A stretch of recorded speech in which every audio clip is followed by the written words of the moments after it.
Yoo-hoo! I know you're out there. There's no denying it. I'm Menopause Barbie, and there's no denying that either. This is Menopause, your management, your way, now and for the rest of your life. It's undeniable. And guess what we're talking about today? Denial! I call this tutorial the denial of undeniable menopause. It may sound ridiculous, but it's reality. You would be surprised at the number of women who are in denial about menopause and at their level of denial. Well, they don't deny that it happens. They just deny that it will happen to them. And sometimes they even deny it while it's happening to them. It's as if they have their heads stuck in the sand. Yeah, head stuck in the sand syndrome. I mean, it's bad enough that society doesn't recognize the existence of menopause.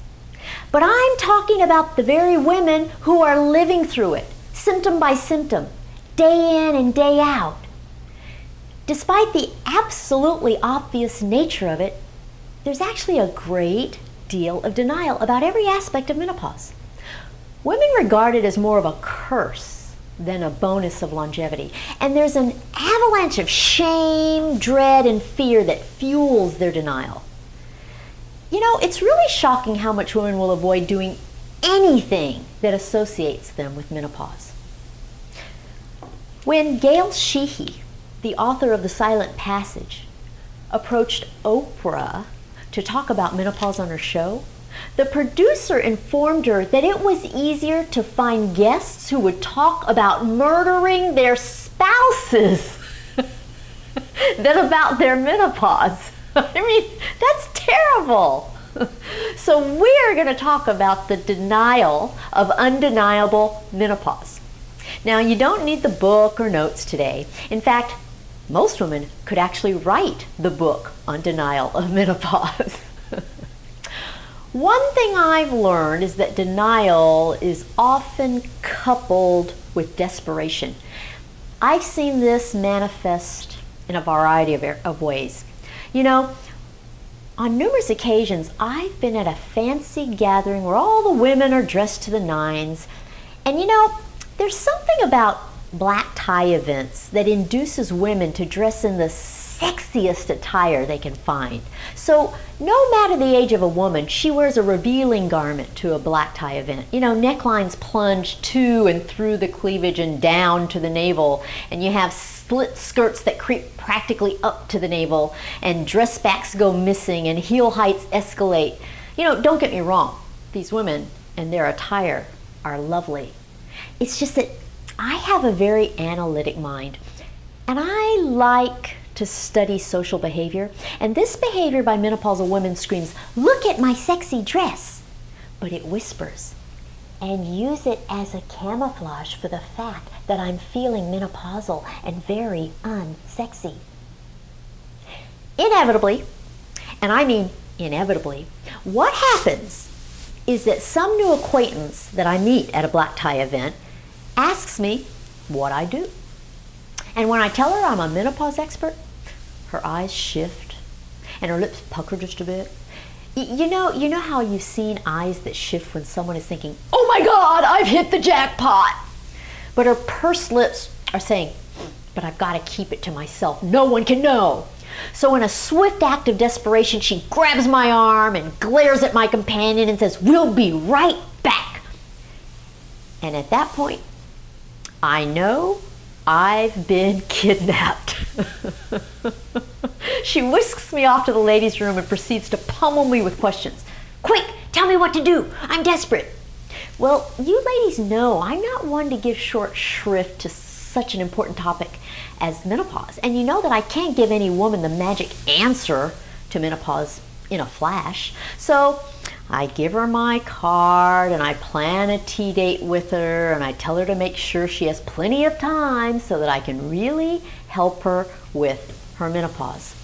And you know, by the end of the evening, I've usually undergone 5 or 6 kidnappings and made 5 or 6 tea dates.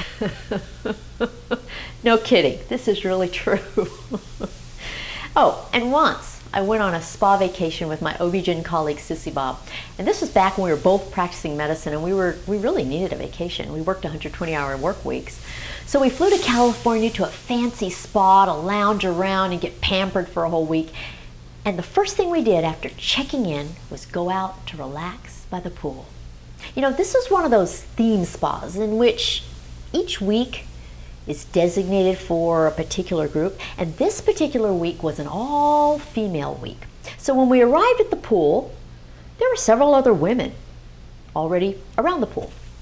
So my friend and I said hello to the other ladies and then situated ourselves on chaises, and just as we got settled and proceeded to begin our week of pure spa ecstasy, one of the other guests turned to me and said, "What do you do?" Have you ever been in a situation in which someone asked you a question and your brain instantly started painting the picture of where your answer would lead you? And you know that your answer to that question will seal your fate and dictate your destiny? Well, in the split second after she posed the question, I envisioned what the rest of my vacation would be like if I told her that I was a gynecologist. Over! My vacation would be over. You see, the minute women find out that I'm a gynecologist, the only conversations that ensue are about infertility, pregnancy, delivery, surgery, and menopause. Forever and ever, amen. Never mind who's infertility, pregnancy, delivery, surgery, or menopause. You know, it can be hers, her mother's, her sister's, her aunt's second cousin twice removed on her stepfather's side. Regardless, my fate is sealed. I'm the consultant, the second opinion, the expert. It's not exactly the stuff of a great vacation from all that same stuff that constituted my daily work back in the day. But you know, I am a pathetic liar. I'm a very transparent, concrete, brutally honest person, and I can't fool anyone. It's one of the reasons I don't practice law. But at that moment, my ability to lie improved dramatically. Without even stammering, I said, "I'm a spa critic." And Sissy Bob caught on immediately. And when the woman turned to her and said, "And what do you do?" she answered with, "I'm a plumber's wife." And we had a very happy vacation after all that lying. Now, there's another form of desperation that's associated with denial. Have you ever heard of the 5 stages of grieving? It was introduced by a Swiss psychiatrist named Elisabeth Kubler-Ross in her 1969 book entitled On Death and Dying, and it was inspired by her work with terminally ill and dying patients. Now, obviously, menopause is a far cry from terminal illness or dying, but the parallels in the 5 stages of grieving between the two are striking.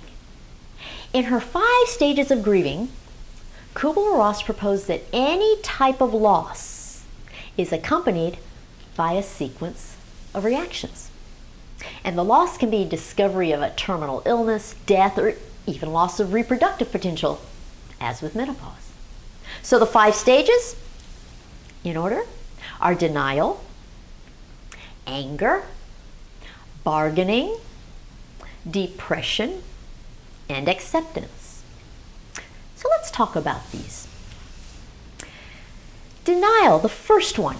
Now this is when you think, there must be a mistake. This can't be happening to you. You think you're too young to be going through menopause. Or you think maybe you have some medical problem. So you decide to ignore it. How do you do that? Well, you stick your head in the sand. Just like that.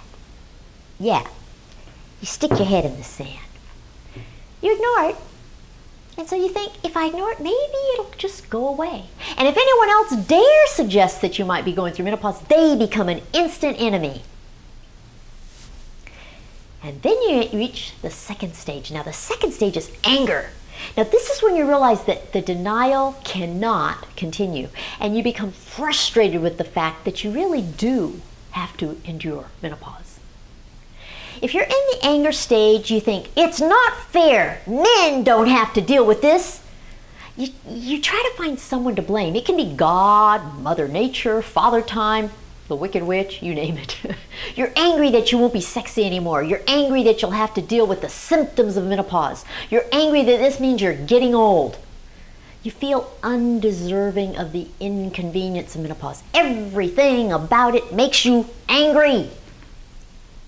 And then there's the third stage. The third stage is bargaining. Now, this is when you have hope that there might be a way to avoid menopause. So you negotiate, sometimes irrationally. You might decide that you'll go to church regularly to ward off menopause. You might think, I'll just eat right and exercise and it'll go away. So you diet excessively, exercise strenuously, pray that your skinny clothes will still fit, and you stuff yourself into a size 6 mini skirt and wear super high heels to make yourself look taller.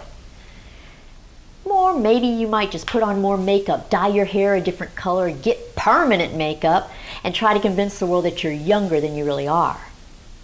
It's like the ladies at the black tie events I described earlier. And then you eventually get to the fourth stage of grieving, which is depression.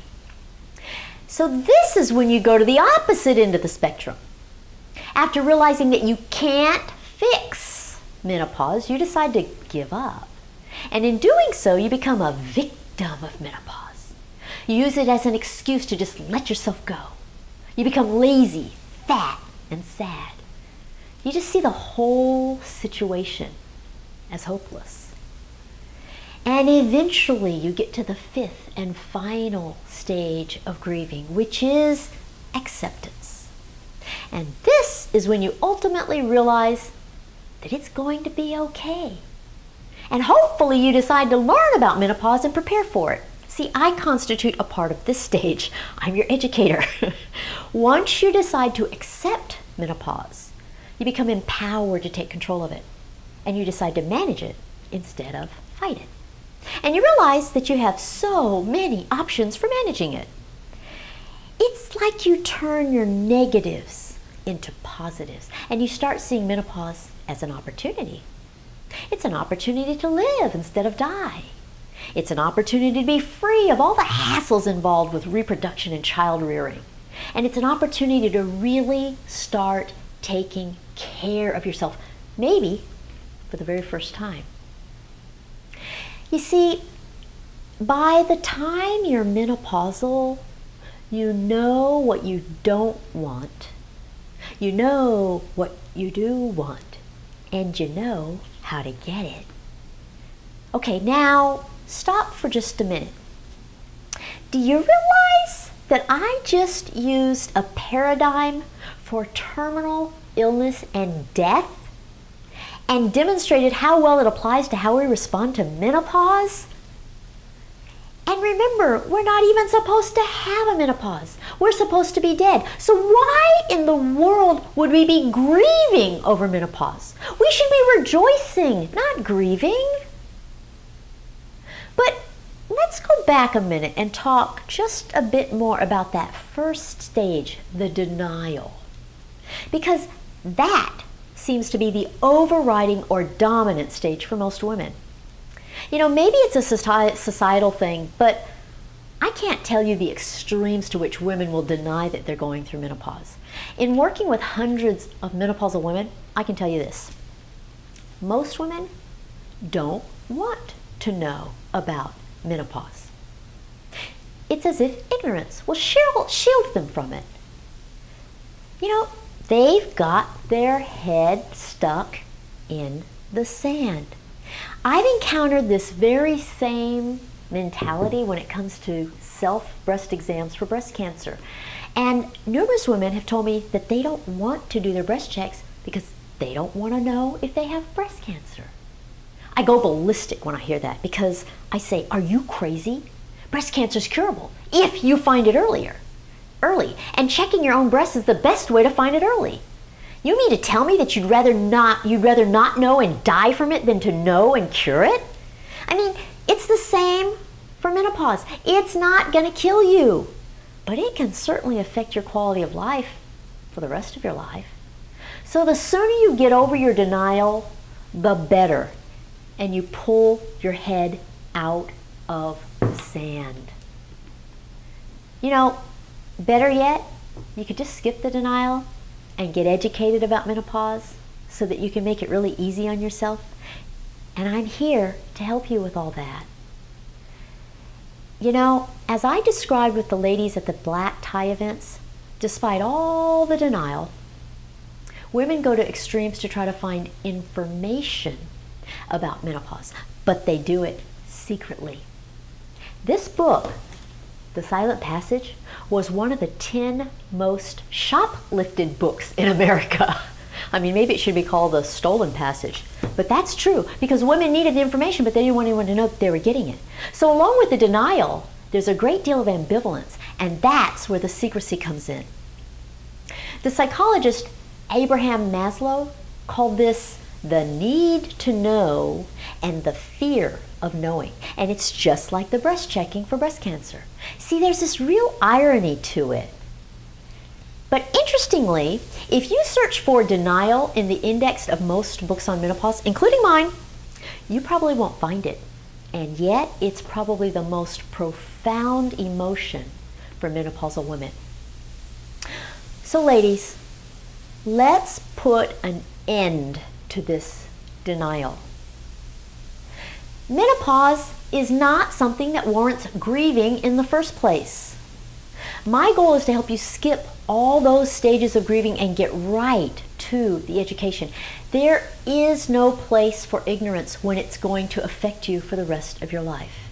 And the bottom line is, you can't deny menopause. It's undeniable. But you have me here to help you with it. Okay? So let's all get our heads out of the sand, stop denying menopause, and pursue this education so that we feel empowered. And that is where we'll stop today. Don't deny the inevitable, and inevitably, I'll bring you another video next week. Don't forget to follow me on Facebook, Twitter, and Instagram. Go to menopausetailor.me and see all the different services I have for you, and visit my shop for all the different things I have available to you. Okay, bye.